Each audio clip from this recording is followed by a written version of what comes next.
Welcome to today's edition of Mental Health Matters. Today we're going to be talking about the African American youth at risk. We have a great show in store for you today. Stay tuned.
Thank you guys for being a guest on the show. I always like to start off by thanking the guests because I know you guys are busy and taking time out your busy schedule. But we got a great topic and we're going to tackle this topic head on. Why don't we start by you guys introducing yourselves and kind of tell me a little bit about who you are.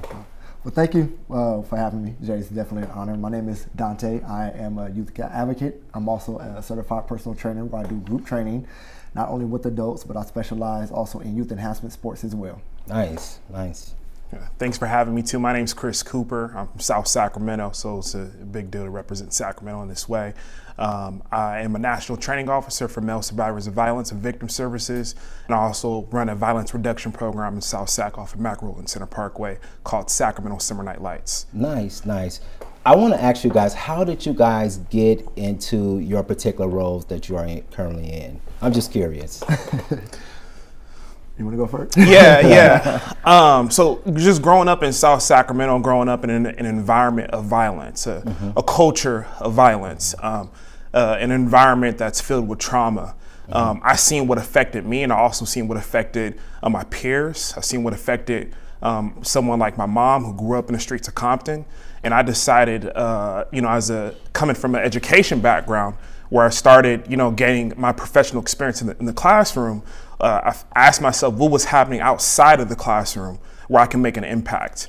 And that's when I kind of turned to violence intervention and prevention. Nice. And I kind of tried to maneuver my way into finding out ways to decrease violence, specifically community violence, so gun violence, all the stab wounds that we were seeing, and different traumatic events that happened to the black community for all of these years. Yes, yes. You Dante? Well, for myself, it's pretty similar to Chris's here. I also was born and raised in South Sacramento.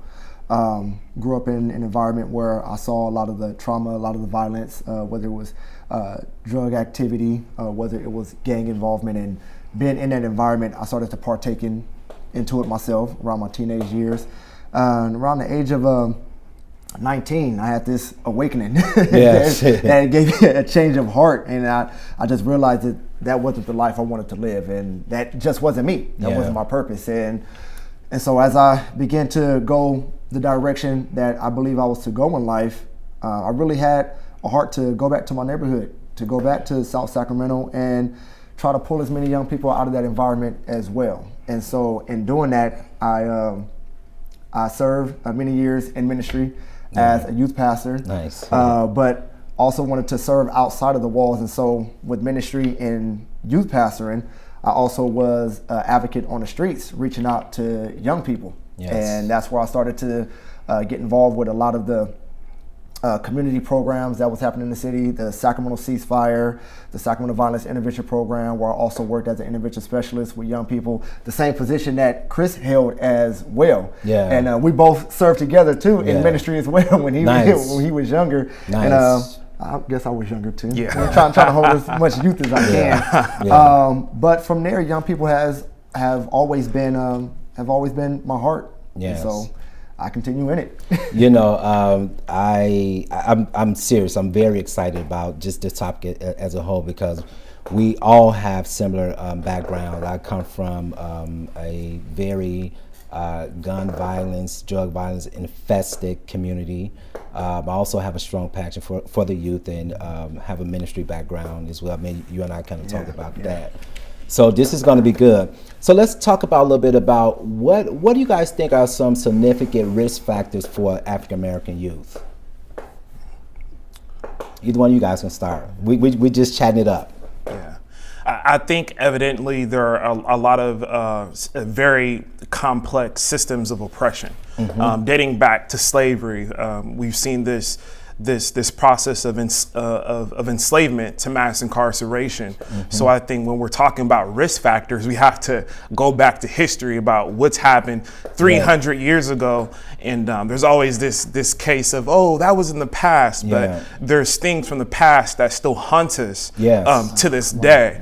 And I think about the risk factors, even for me. I'm big, I'm black, and when I walk out this door, especially if it's dark, I'm seen as a threat. Yes, exactly. So when we're considering these risk factors, I think we have to consider the past and also thinking about policy, right? What are the certain policies? What are the certain laws? An implicit bias. What are these things that affect us and the way that we see each other as African Americans, each other? How do they see each other? And then also other races. But eventually, I'm sure we can be optimistic and actually moving forward past these discriminatory laws, discriminatory policies, and stuff like that. So Okay. You know, I have to agree with Chris, because as I was thinking about what we're going to talk about, especially with the risk factors, it was exactly what he just said, is understanding that history repeats itself. It repeats itself, but it repeats itself in different forms. That's exactly right. And we have to be able to use history, use past as reference, as referral. You know what I mean? We have to refer to that to say, okay, this time around, how do we intercept it? How do we intervene it to keep it from happening? I truly believe that's what redemption does. Redemption allows things to go around and say, okay, this is another chance to get it right. Yes, exactly. All right, this is another chance to get it right. But I believe we have to use a discerning eye to be able to see the parallels of it. All right, whether it's slavery to mass incarceration, taking the chains off to now putting all the information in the book and keep them from reading, things like that, and see the parallels in it until we can understand that the past is not just the P-A-S-T, but it's also the P-A-S-S-E-D, which means that it's going to also come around again. Exactly. And see it that way. And so I think the biggest risk factor is to keep using ignorance as the key to not be able to see it come back around again. You know, obviously African Americans, the male as a whole, seems to be a threat to society. White America is what I'm talking about, just to be very frank. Our youth, for some reason, has been labeled, the men, as violent, ignorant, uneducated, and things like that. And it seems like when they are approached by law enforcement, it appears that let me ask you a question. Do you think they may play into the stigma because their reaction to law enforcement, when law enforcement say, hey, put your hands up or get on the ground? Because a lot of times what I feel law enforcement they have a lack of understanding that when you approach us, especially if we're not guilty of anything, our first question is, what did I do? What did I do wrong? And so they're looking at us like we're being insubordinate or something like that, because they're saying, get on the ground, put your hands behind your back. We're saying, well, tell me what I've done wrong. What have I done? And so that, as you know, if you kind of watch what's been going on with the Trayvon Martin and different things, it tends to escalate into murder. So what do you guys think about that? Well, I would have to say, first off, it's already said that a lot of these occurrences are happening with, for lack of better words, with the wrong side of law enforcement, because there are some good officers out there. Exactly. There is some law enforcement that don't get their kudos. They don't get the recognition of what they do. But whether it's for media's sake or whatnot, is always the bad incidents that they get highlighted, and there are a lot of them happening. And I think the stigma that that law enforcement plays into is something that they've been conditioned and trained to, whether it's from their childhood or whether it's something that the academy trained them to recognize. You know, I don't know if the academy is showing them, you know, certain statistics, and the statistics is causing them to say, okay, well, you know, 8 times out of 10, this person is a criminal. They do have, you know, some kind of criminal background or whatnot. But, you know, I'm truly not sure. But as far as the stigma with our young people, the only thing I can refer to is what I've trained my son to do if he's ever engaged with law enforcement. And I do it based on the way the world is now, the way things are happening now, and even interactions that I've had as a young African American male with law enforcement. Granted, there were some times when I was a knucklehead, you know, they had the rights, but then there were times where it was just, it's because my pigment, you know, and I've had to train my son how to be smart. Exactly. And know the difference between being scared and smart. Exactly. Even when you know your rights. Exactly. That's the thing too. Even when you know your rights, you know what I mean? You have to be smart with it. You know what I mean? And so even though people that know their rights think that, well, you know, I know my rights, so I'm not going to be scared. Nah, man, you got to be smart, because like my father always tells me, man, you wrestle with a pig, you're going to get dirty. You're going to get dirty too, no matter how right you are. You know? And so I tell him to be extra cautious. Even times where he's with me, I'm like, son, you know, I'm going to need you to take your hat off while we go into this place. I'm going to need you to, you know, pull your pants up just a little bit higher while we're sitting in here. As a matter of fact, I'm going to need you to say your words a little bit more clear when they ask a question, and this is how you respond. And so when you engage with police officers, I need you to have one hand at 10, another hand at 2. I need you sitting up straight, and I need you to end every sentence with "sir." To have him overly cautious. You know what I mean? And even if he's wrong, in his eyes, he's right. And so you're going to have to agree with him. Because, you know, I did a live video on my Facebook. I would hate to get that call. I would hate to get that call. And I poured my heart out on my Facebook Live, just the thought. I was like, man, I got an 18-year-old son now. And 9 times out of 10, he may experience this. But I like what you said, that you have educated your son, because the dynamics have changed a little bit, because we're not our parents and grandparents and so forth. We're not marching to the tomb of Martin Luther King and sitting in the back of the bus like Rosa Parks and stuff like that. So our youth is a little bit more expressive and a little bit more, a little bit more aggressive. And I'm just going to just say it in a sense where they are not afraid to die. You know what I'm saying? But at the same time, you have the law enforcement that's not afraid to pull a bullet in them either. So for me, I like what you're saying about the train. We have to train them to be smart. You have to train them, because think about this. We're living in a day where there's technology now. People, you know, you can film, you can go to court. I mean, there's ways to deal with this opposed to losing your life over it, if that makes sense. I want to hear from you, Chris. Yeah, to Dante's point, you know, Dante Moore is a really great father who has a son that can direct his son and guide his son in the right direction.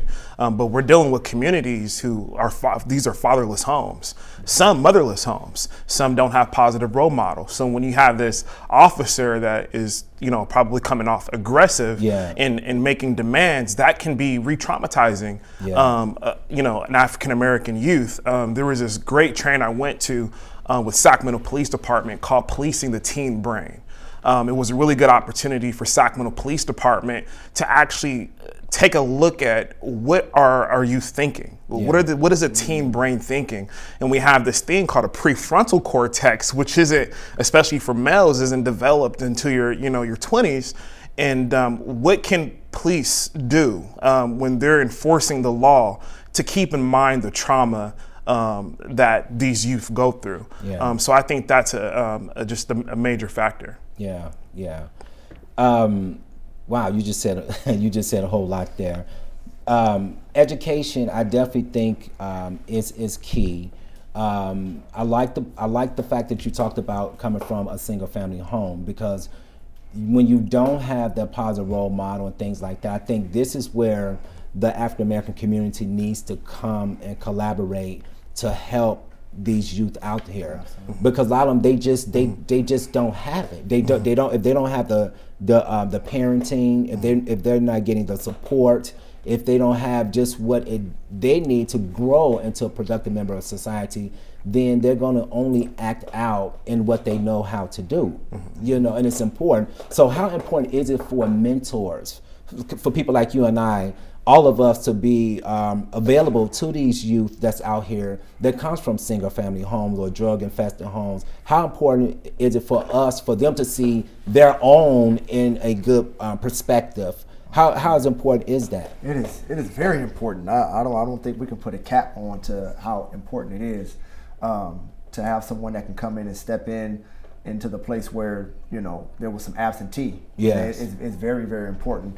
I know for myself, I had to have my own mentors. Yeah. I had to make, and thank goodness I had He-Man. You know what I Yeah. mean? There's not a lot of cartoons out there like He-Man. There's not a lot of cartoons out there like Care Bears. Those were my mentors right there. Yeah. As a child, that helped build a vision of where I wanted to be. And thank goodness I woke up to it at 19. Yeah. But not having that father there, coming from a single parent home as well. I had males around in my life, but they were active in what the young people call, they was in their life. They was part of that life, yes. You know? And so the things I saw them do definitely wasn't, you know, the positive vision that I needed for myself. Yeah. And because there are so many other young people that are experiencing that as well, when you have individuals like myself, you know, we have to understand that we're all a village. They say it takes a village to raise a child. Many times we've said that so many times to where it becomes cliche, but that statement still has some substance to it, because it is very, very true. Yeah. It does take a village to raise that child. You know what I mean? And so mentors are very, very important. Yes. You know, to come in and step up to the plate and be that person that individual needs that they didn't have. Yeah. Absolutely. Yeah.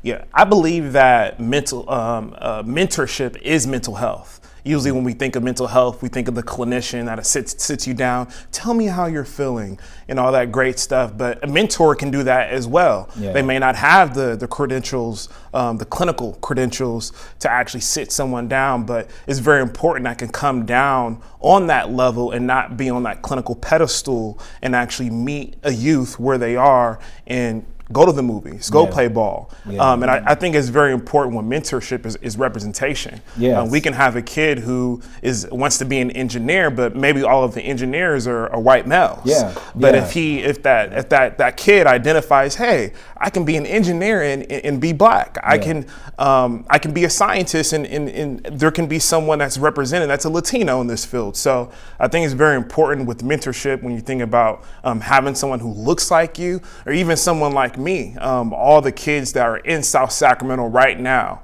and saying that, hey, you know, South Sacramento has this stigma or whatever case may be, but there can be something, you know, of high quality or of good stigma that comes out of someone who comes from an environment of violence. Yeah. And you know, if I can tag on to that, I like what you said, Chris, when you said mentorship is mental health. Mm-hmm. It is. It is. And when you think about, you know, the first four letters in both of those, whether it's mentor or mentor, is MENT. You know what I mean? And you're both getting that mind. And when I mean that mind, you remember what we learned in our Vertical Leap life coach training, where Coach Al Hollingsworth said, you can't do what you can't see. You can't do what you can't see.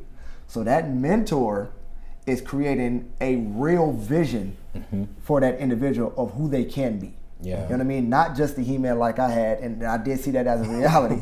But when you have that person that you can touch, you can smell, you can taste, you can see, you can hear, right there when you got that third dimensional reality right there in front of you, it helps to create that vision that that every 5 seconds of that now that we learned, that 0 to 5 seconds of now, whatever information, whatever empowerment, whatever affirmation that we're giving them, it becomes a reality they can now file it away into their subconscious and say, that's what I can be. That's what I can do. You know, I don't have to be where I came from. My mentor is showing me and it's helping me see who I can be. Yes.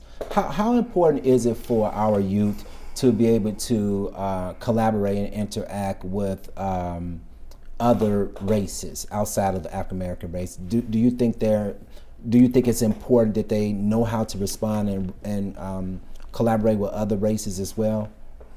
Oh, absolutely. Absolutely, because at the end of it, we're all one human race. Right. That's something we have to understand as well. We have our distinctions, but we still have our one race, which is humanity. Yes. And we have to understand that. And then it also teaches our young people that, that saying one bad apple spoils the bunch is not necessarily true. I understand why it said that. Yes. You know what I mean? But just like I said before, 10 bad cops, saying we can't accept those 10 bad cops to be, the picture for these 2 good ones. Yeah. And we have to understand that not everyone is like that. Yes. Those 5 experiences, don't let those 5 bad experiences mess it up for that one good experience that you can have. Because with me, even as a child, I had white friends, and the white friends I had, their parents actually let me go on fishing trips with them. Yeah. I had never been on a boat until my white friend's parents said, "Bring Dante along." Yeah. And I was at Folsom Lake with them. Yeah. I went dirtback riding with them, and those experiences right there was like, well, there is some exposure that you can get. Yeah. It is. I would love to see more of it happen in the African American community. Yeah. But having that experience also helped me to say, that's what I want to do with my children. Exactly. That's the thing. And the reason why I asked that question is because all my mentors were white. None of my mentors was African American. And I'm just being honest with you. My father I grew up with in a single parent home. My father was not there.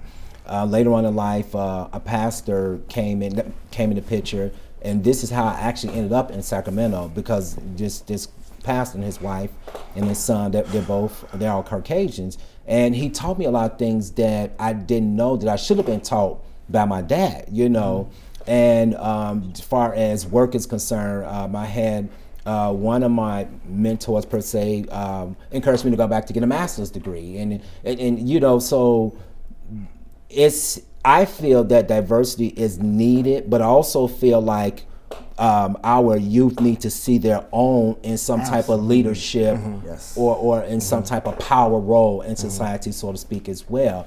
So what that did for me was, because my family was dysfunctional, when I started to see these people sit down and eat together and know how to have a conversation without going to blows and showing each other love and family acting in unity, then I wanted that for my family. So it started to change my interaction with them and saying, okay, I love you, and wanted to help financially and do things.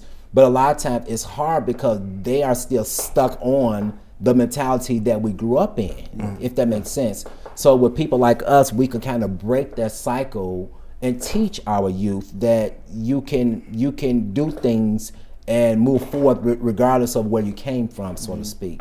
Absolutely. Because that goes to the way I've trained my children. And because I've had those experiences, because I had that vision, my children have never experienced the things that I've experienced. That's good. That's really good. They've never experienced that. And so all my children know is football tournaments in Vegas, Disneyland trip, flying to go see grandma in Alabama. but see how good. But see, the thing is, and this is for me. I'm saying I'm applauding you. It's good, but it's sad when it's looked at as if that's a white thing. You know what I'm saying? It's sad. It's a song out. Well, I'm not going to quote it, but it's sad that it's looked at in our culture like it's a white thing. Yeah. But we can do it just as well as, because everybody is doing it, regardless of what color you are. Everybody are, they're taking their kids on trips. They're spending time with their kids. They're going to football games, basketball games, and we do have good black fathers in the community. Yeah, absolutely. That are good role models to their kids. They're spending time with their kids like you are. So yeah, I'm glad you brought that up. Yeah, Absolutely.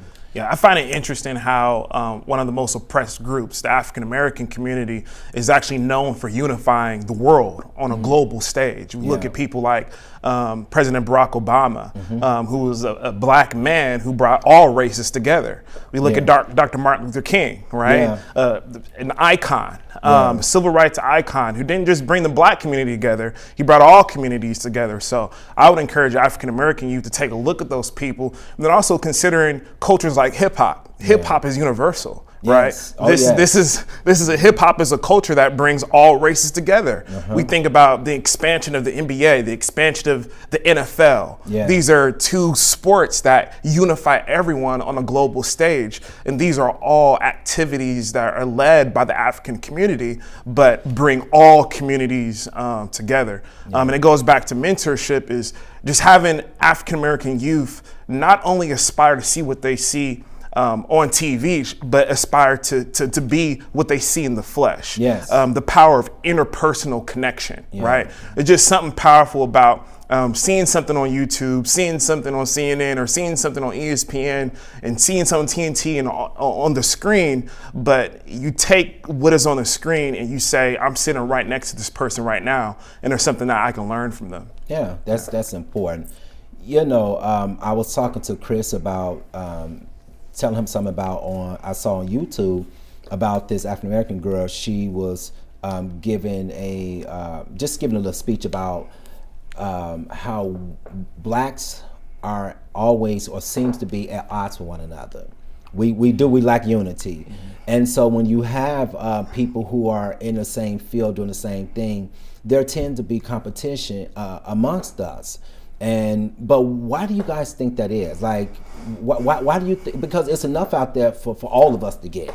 You know what I'm saying? But why is that? Because you got to think, because a lot of that is going on with our youth, because the lack of unity. You know, but why do you think that is? I want to play both sides here, you guys saying. So I'm just want to talk about that a little bit. You know, the depth of that why, I'm not sure. You know, it seems like it's always been divide and conquer, but why divide and conquer? Why? Right. You know, and division seems to come in where there was unity. Correct. You know what I mean? Where there was unity. I mean, we're talking about the African American community. Let's use the Bloods and Crips, for instance, and we've seen documentaries on that. We've seen how, you know, before it went to a red versus blue, it was just the Crips defending the neighborhoods, defending the neighborhoods against police brutality, the same way the Black Panthers were doing it against police brutality, and the unity was strong into it. Yes. But then what did they do to divide and conquer? They shipped in the drugs. They shipped in the alcohol. They shipped in a lot of the unemployment in there, and caused division right there. Because when you start taking a person's possessions away, when you start taking away their identity and their security, then they'll fight for it. That's the human nature. They'll fight for it. When someone has a need that needs to be met, they'll do whatever they have to do to fight for it. You know, and so there it is. You now have Bloods and Crips fighting over territories, and it became a national, even an international thing. And I say international because I went to the Philippines one time and I saw some Bloods and Crips in the Philippines. I'm like, whoa, this thing has got international. But it's a divide and conquer, and the why in that divide and conquer is something I've always wanted to know. Why? Why? Something my dad says that I've always asked myself too. My dad says, what is it about us that you don't like? What is it? Can you tell me why? Can you tell me why? And I've always said that too, like, what is the why? Well, someone kind of explained it before. They said it dates back to slavery, when you had like the house, which terminology, the house niggers, and then you had the ones that was not in the house. So the ones that was the house nigger was the one, they were privileged. They had the uppity attitude, and so they was looking down on the blacks that was, you know, that was out there and that was not privileged enough to be in a home. So I do think that that a lot of that did start from there.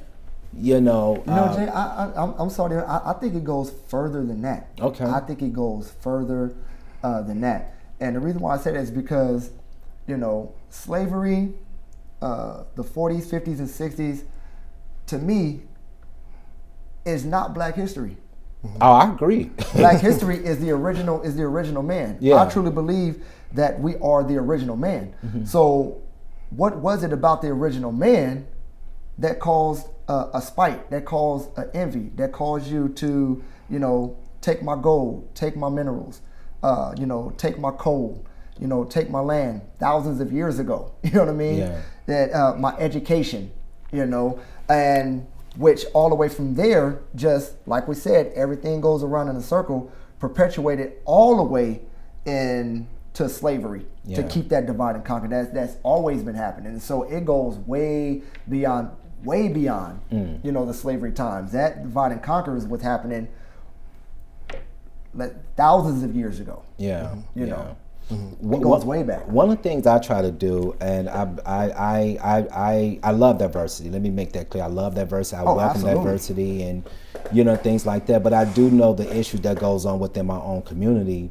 And one of the things that I purposely do when I'm out in the community and when I see another African American, I definitely make it my mission per se to put myself in a position to acknowledge them, to empower them. If we're at a restaurant, because a lot of times I find it, especially if you're out in a working environment, like at a restaurant, for example, I see sometimes when they talk, they look down, and so I always just get in there and be a little bit assertive and, hey, how you doing today? And kind of laughing and joking and acknowledge them and try to build them up, because I know that potentially there could be some things going on at home that I could have been growing up and went through. So they may be experiencing that. So I try to really just, be that beacon of hope in my own little way when I'm out there in the community, so to speak, Absolutely. And that's good, Jay, because it goes back to that point that you were making where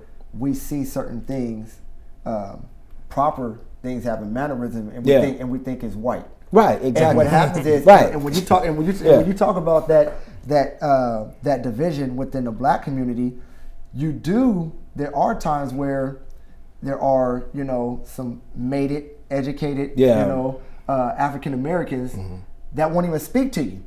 Not knowing that I'm educated. I'm a trainer. I have a family. I have a wholesome family. But because I decided to just throw on my hoodie to run to the store real quick, because this ain't nothing I need to get dressed for. You know what I mean? Then all of a sudden, you don't want to speak to me.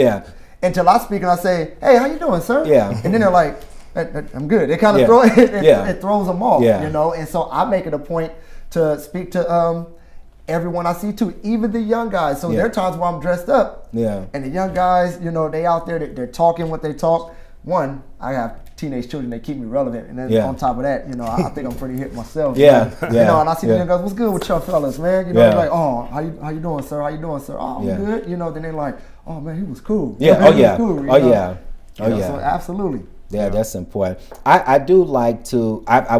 Was out in the community on Sunday, and I had on some hoodies or whatever and sweats, and I purposely noticed people judging me and looking at me based off the way I look. I purposely thought to myself, okay, now they have no idea I'm educated. They have no idea I got this going on. But they're judging me based off my appearance, and we do that a lot with each other, And that's why I purposely do not judge a book by its cover for that particular reason. I have a saying that goes to be a Black man, to be qualified in America as a Black man is to be overqualified, as to say that in this country as a Black man, I can't just be qualified, I have to be overqualified. And by me being overqualified in this country as a Black man, then I'll be qualified. And just considering that if I'm going into an interview, I can be wearing a full suit, but keeping in mind that someone could be not as qualified as me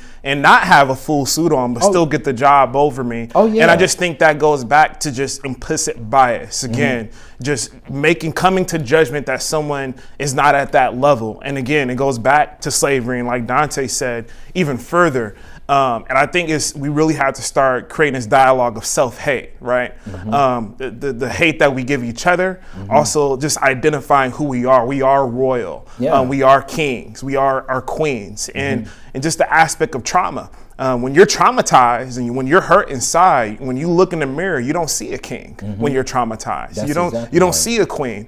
So you treat yourself the way you feel inside, the hurt and the pain that you feel inside. You start exercising on other people. You start exercising onto yourself. So I think we have to really keep that in mind. Yes, yes. I want to talk a little bit about gun violence and because that seemed to be a risk factor within our community, black on black crime and things like that. Why is it that, especially with our youth, I'm sure you guys have heard of or read some a little bit about Chicago. That's my hometown. I grew up and was born and raised there. Even when I was growing up, a lot of stuff was going on.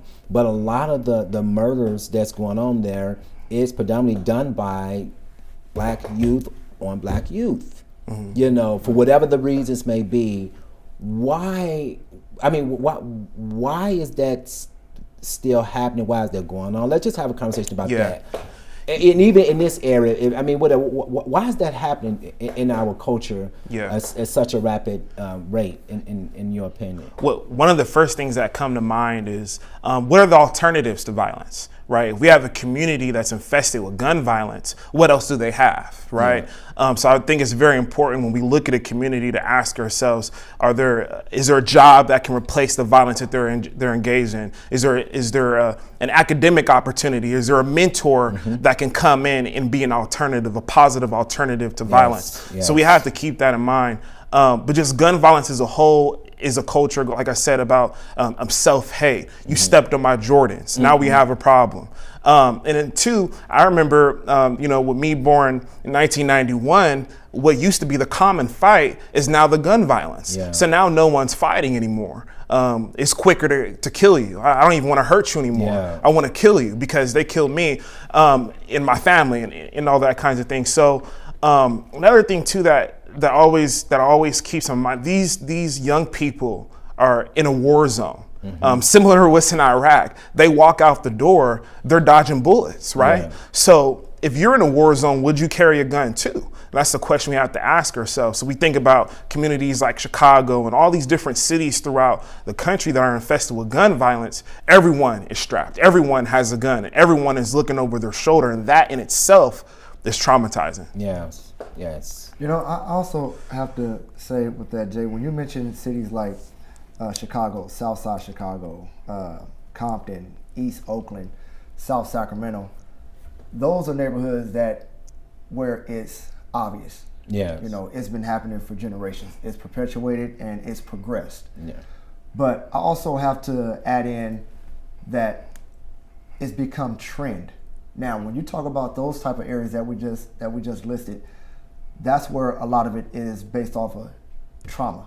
Yes, exactly. But now you have a generation where gun violence is normalized because it's trend now to where, and what I mean by that is you have, young African Americans that are growing up in what we would consider fortunate neighborhoods like Elk Grove, North Natomas, Folsom. But they still, they still want to have a burner on them. They still want to have a strap on them because it's a trend. For them, it is the trend. Yeah. And so now you're having this young person that may not have experienced the trauma that someone in South Sacramento or in Southside Chicago has, but because of things like, media, and it's seen all over the place. They hear it through the music. They see it on the TV. That's the way it is, and it's being conditioned now. So it's not even an area thing now. Yeah, it's gone far beyond the area, even though that's where it's mostly happening in the areas. But because of trend, trend and trauma has normalized it. Yeah, I agree. It has really normalized it, and that is the part right there that it really gets me as well, because for me it was trauma. That's what I saw. Yeah. I was actually seeing it. Yeah. I was actually seeing it.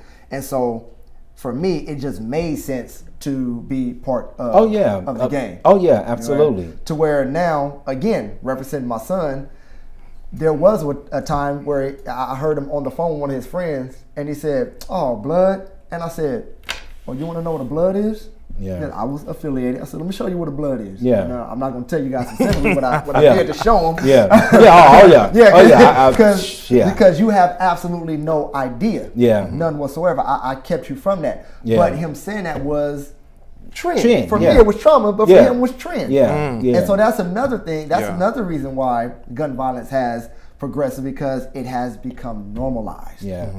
Because of trends. How important is it for us to reshape our youth from what they're actually seeing in the media? Because I mean, it's out there.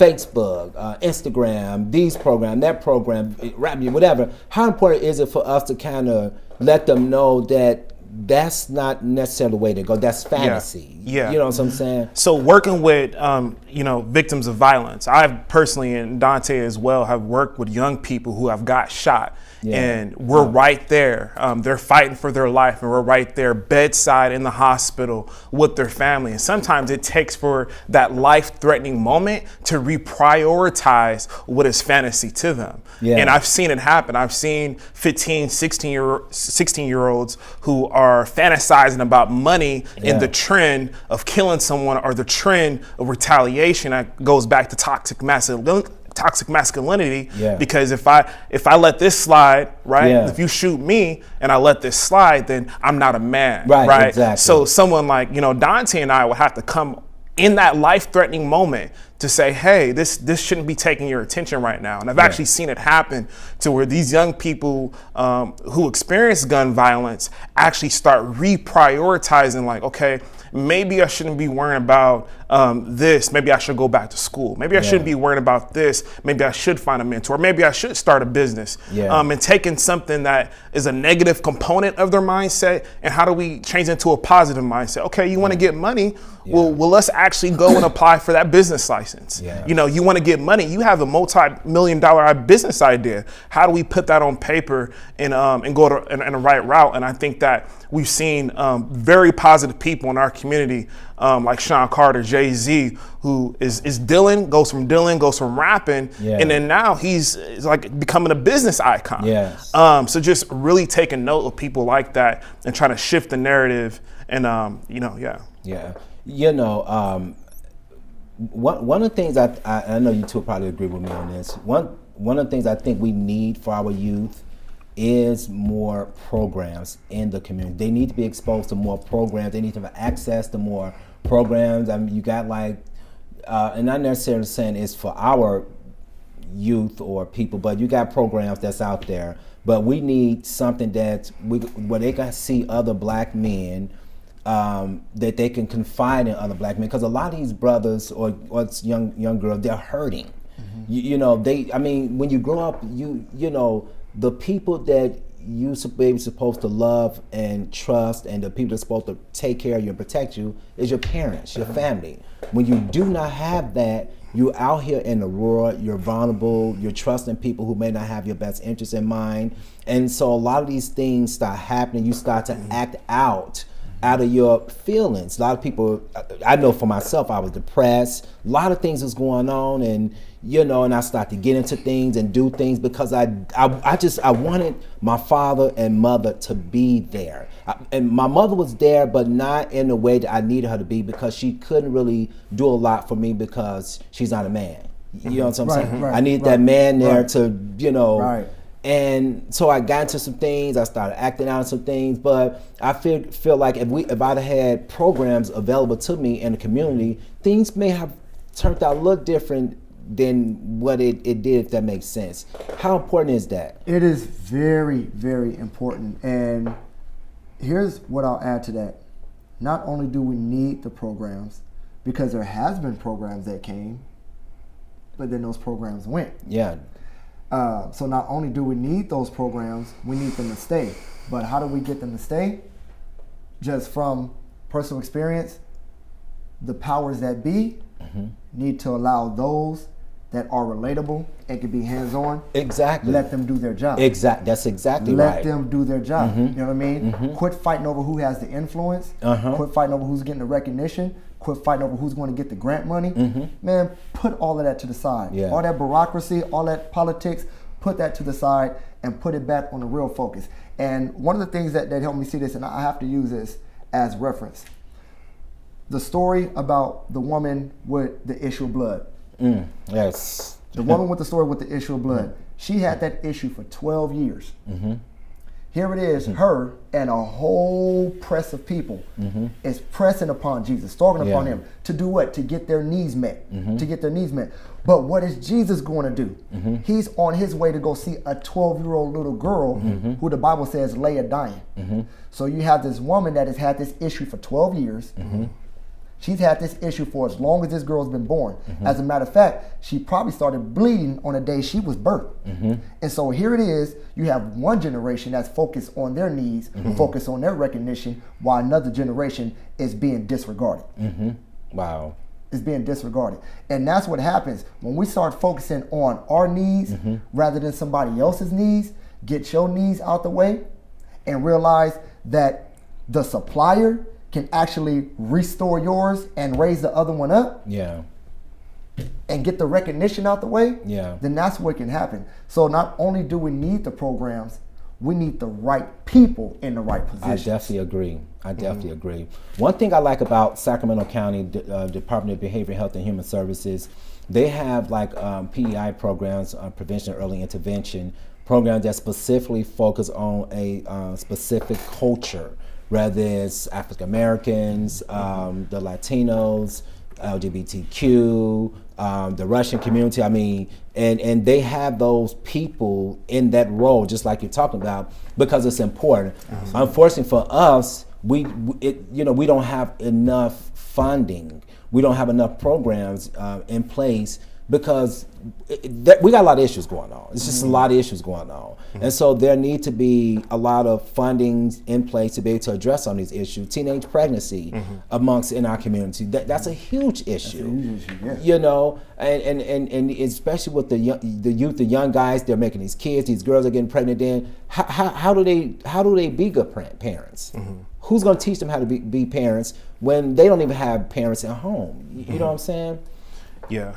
Yeah, and we mentioned funding. I think that's like very, very important. When you look at all the funding that goes into prisons, right? Yeah. All the funding that go into all these different areas, if we were to just take a portion of that and prioritize it for these specific, these programs, it'll be a game changer. Yes. It'll be a game changer. And then like what Dante said, the right people. Because you can have the funding there and all these wrong people that have mixed motives and the wrong motives are getting in and they're doing a disjustice to our babies, doing a disjustice to our community.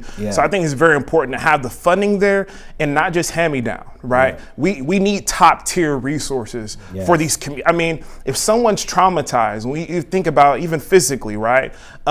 It's a lot of money to rehab someone who's been traumatically injured, right? So we need to have that same mindset when it comes to mental health, right? There are communities that have been just traumatized, right? That means they need the best of the best resources to get them back to that high level performance, that high level to make sure that they're ready to be a productive citizen. So I'm making sure the funding's there, making sure the right people are there, making sure it's a creative and stable idea. Giving back to our own. You know, a lot of times when we have businesses in the African American community, we tend to get lack of support from our own, unfortunately.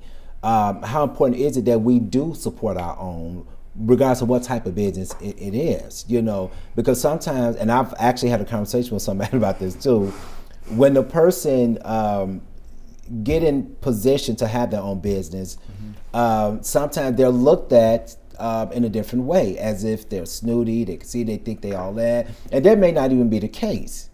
But how important is it to even support that? Even if you're thinking that. I mean, let's be real here. We're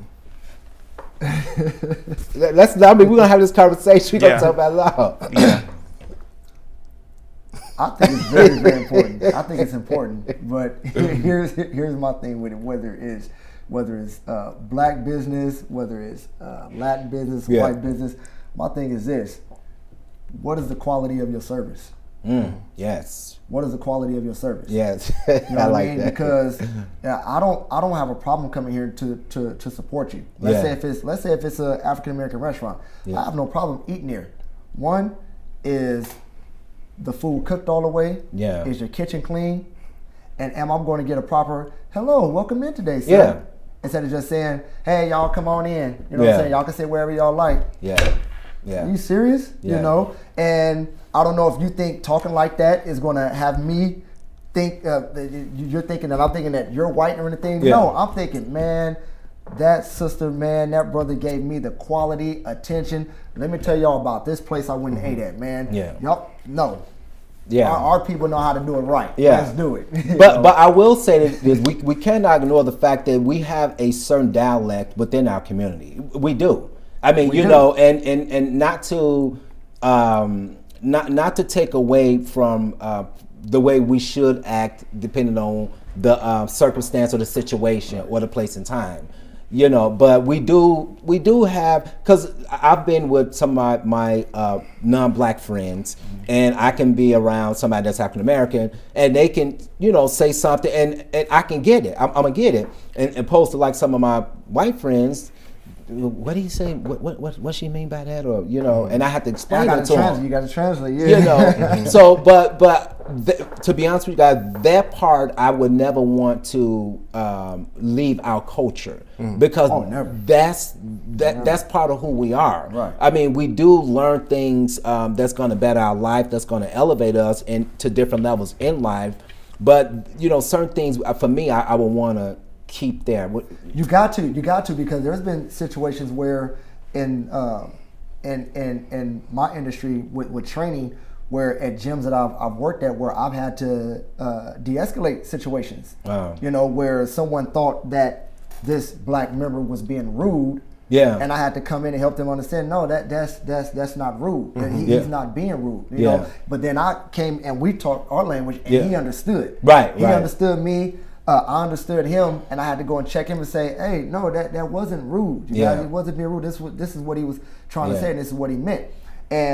But now that doesn't mean that he has to go and learn that dialect. Right. It's just saying it's got to go both ways. You got to learn to understand it, and don't act like you don't understand. You listen to our music. Exactly. You watch our movies. Don't act like you don't understand. Exactly. You know what's going on. You know what I mean? And that's another thing too. You know what I mean? That's another reason why our dialect and the way, you know, we conversate shouldn't be dumbed down. Right, whatsoever. exactly. Everybody get it. You know, the language is becoming universal. Yeah. You know, because I'm even noticing all of us now. We talk with our hands. We're very passionate people when we express ourselves and things like that. And I've noticed sometimes when I've had a conversation with people outside of the African American community, I specifically noticed them looking at my hands, and just it's kind of like they stepping back and looking at me like, okay, he's talking with his hands, and you know, different things. But that's just how we are. Like we're conversating. It's no big deal between us because that's part of who we are. But you know what I love about this younger generation is that whether black, white, Hispanic, this is what I love about this younger generation that's coming up. They all understand each other. It's still our generation and the generations older that still have those hangups. No, but that is so true. I think the division is not as prevalent. It's amongst the younger generation. They're definitely linking up. They are. So they're not dealing with a lot of racial issues in their generation, so to speak. And if it is, it's coming from us. That's exactly right. It's coming to us. That's exactly we gotta right. own up to that. That's exactly right. Yeah. Well, guys, we have run out of time. Yeah. I thank both of you guys for being on the show, and I'm sure we're going to get a chance to have some more future conversations, whether it's this topic or other topics. Yeah. Looking forward to it. And that's it for today's edition of Mental Health Matters. If you enjoyed this particular show, if you would like to be a guest on the show, or if you would like a DVD copy of this show, please dial 916-366-4600. Thank you.